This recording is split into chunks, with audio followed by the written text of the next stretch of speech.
who will be reciting an original Academic Games themed poem.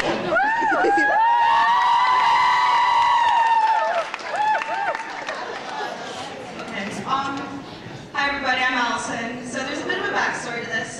Once upon a time I had to write a poem in English that was a satire or something.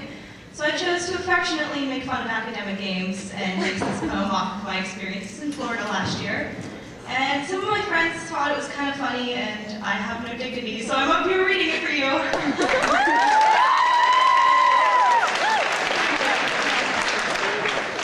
I'll get all my reading glasses.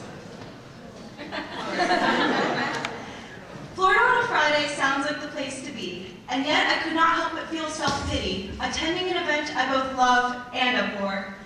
A self-professed nerd, I feel no shame, and so I find only myself to blame, as I sit in what can be described as an academic war. Academic Games Nationals, it's as geeky as it sounds. Hundreds of intellectuals on one floor, with all of the nerds shouting, "What's my score?"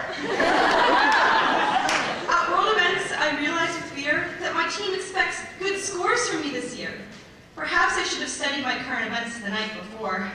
The students around me are strange, it's true, but I really don't know what to do when they're all succeeding and my answers look exceedingly poor.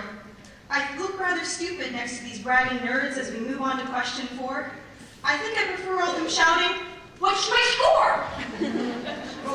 During lunch, there are cries of ick, as we discover that the food makes us sick. Food poisoning makes studying presidents a chore. Although we could die like Zach Taylor, we refuse to accept any failure, as over terms, vice presidents' bills, and first ladies we pour.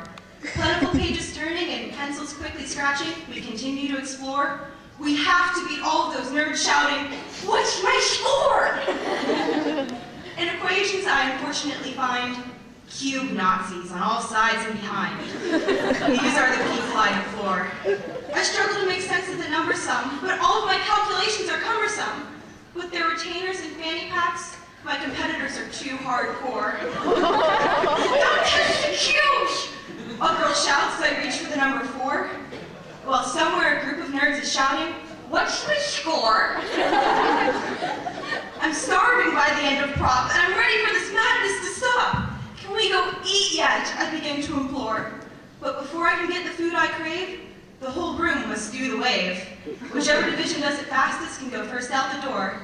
As the wave travels around the room and the students begin to roar, I am at least glad no nerd is shouting, "What's my score?" After 3 days of massive uncool, I am glad to be able to sit by the pool. I have to think about this competition no more. I can finally enjoy this Florida sun, maybe even have some fun. No spouting facts about Australia or Millard Fillmore. I realize, though, that this relaxing is kind of a bore. And maybe I miss all of those nerds shouting, "What's my score?" Suddenly a girl shouts, "The results have been posted." And the whole pool crowd, skin finely toasted, runs inside, bathing suits dripping to see their score. There are shouts of, "Did I place?" and disappointed looks upon many a face as I make my way through the crowded, nerd-filled floor. I push my way through the horde until I reach the results posted on the door. Suddenly, I find myself shouting, "What's my score?" At that point, an epiphany was revealed. My fate as a nerd has been forever sealed. In some way, I am like those cube Nazis I abhor. True, I have hygiene and some social grace, no lisp or spit emanating from my face. But there's a truth that I cannot ignore. Because I'm at Academic Games Nationals, I am a nerd for sure. Even if I don't always obsessively shout, "What's my score?"